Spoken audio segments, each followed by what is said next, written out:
ഞാനൊരു ചാനൽ പുതിയതായി തുടങ്ങുകയാണ്. ഞാനൊരു വീട്ടുപണിക്കാണ് പോണത്. 2 മക്കളുണ്ട്. ഞാൻ ചെയ്യുന്ന കാര്യങ്ങൾ എല്ലാവർക്കും ഇഷ്ടപ്പെട്ട ഒന്ന് സബ്സ്ക്രൈബ് ചെയ്യുക, ഷെയർ ചെയ്യുക. പിന്നെ ഞാൻ പാത്രം കഴുകണു, ചെയ്യണ പണി വൃത്തിയായി ചെയ്യുക, സന്തോഷത്തോടെ ചെയ്യുക. അങ്ങനെ എല്ലാ പണികളും വൃത്തിയായി ചെയ്ത് നമ്മൾ അവർക്ക് സഹായമായിട്ട്, അവർ നമ്മൾക്ക് സഹായമായിട്ട് നിൽക്കുക. 2 ബസ് കയറിയിട്ടാണ് വരുന്നത്. 2 ബസ് കയറിയിട്ട് വന്ന് പണിയെടുക്കണം, മക്കളെ പഠിപ്പിക്കണം. അപ്പോൾ നിങ്ങൾക്ക് വീടുണ്ടോ? വീടില്ല, ഇരിക്കാൻ സ്വന്തമായിട്ട് വീടില്ല. അപ്പോൾ ഒരു വീട് ആവശ്യമാണല്ലേ? വീട് ആവശ്യമാണ്. ഇപ്പം ഇരിക്കുന്നത് തറവാട്ട് വീട്ടിലാണ്.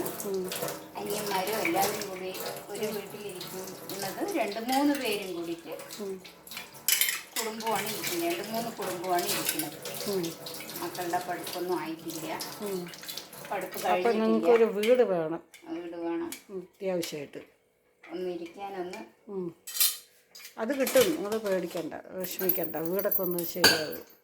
നിങ്ങളുടെ കഷ്ടപ്പാടൊക്കെ ഒന്ന് തീരും. മക്കളൊക്കെ എന്ത് ചെയ്യുന്നു? മകള് +2 കഴിഞ്ഞു. മകനെ പഠിപ്പിക്കണമല്ലേ? പഠിപ്പിക്കണം. മകൻ ചെറിയൊരു പണിക്ക് പോകണു, പണി ആയിട്ടില്ല. ചെറുതായിട്ട് ടൈൽസ് കയറ്റ കൂടെ പോകണു. അങ്ങനെ പണിയെടുക്കും. പിന്നെ വേറെ ആരൊക്കെയുണ്ട് വീട്ടിൽ? അച്ഛനും അമ്മയുണ്ടോ? വീട്ടിൽ അത് എൻ്റെ വീട്ടിൽ അച്ഛനും അമ്മയും. ഇവിടെ ഭർത്താവിൻ്റെ അവിടെ ആരുമില്ല. ഭർത്താവ് മരിച്ചിട്ട് 2 വർഷമായി. അവർ സുഖമില്ലാണ്ടിരുന്നു. 4-5 വർഷം സുഖമില്ലാണ്ട് കിടന്ന് ഓക്സിജനൊക്കെ വെച്ചിട്ടാണ് അവർ മരിച്ചത്. കാരണം ഒരുപാട് ഇതൊക്കെ ഉണ്ട്. അപ്പം നമ്മൾ എല്ലാവരും കൂടെ സന്തോഷത്തോടെ ഇരിക്കാന്നുള്ളൊരു ഇതിൽ. അപ്പം നിങ്ങൾ ഈ പണിയാണ് നിങ്ങൾ ചെയ്തുകൊണ്ടിരിക്കുന്നത്? പണിയാണ് ചെയ്തുകൊണ്ടിരിക്കുന്നത്. അപ്പം ചെയ്യുന്ന പണി സന്തോഷത്തോടെ ചെയ്യുന്നത്? സന്തോഷത്തോടെയാണ് ചെയ്യുന്നത്. തൃപ്തിയായിട്ടാണ് ചെയ്യുന്നത്. നമ്മൾ നമ്മുടെ മക്കളിനെ നോക്കണമല്ലോ. അപ്പോൾ ഏത് പണിയാണെങ്കിലും നമുക്ക് വൃത്തിയായിട്ട് ചിരിച്ചോണ്ടാണല്ലേ പണിയെടുക്കുന്നത്? സന്തോഷത്തോടെ. അതാണ് അതിൻ്റെ രസം, ചിരി. ആ ചിരിച്ചുകൊണ്ട് പണിയെടുക്കുമ്പോൾ ഏതൊരു പണിക്കും അതിൻ്റേതായിട്ടുള്ളൊരു സന്തോഷം കാണും.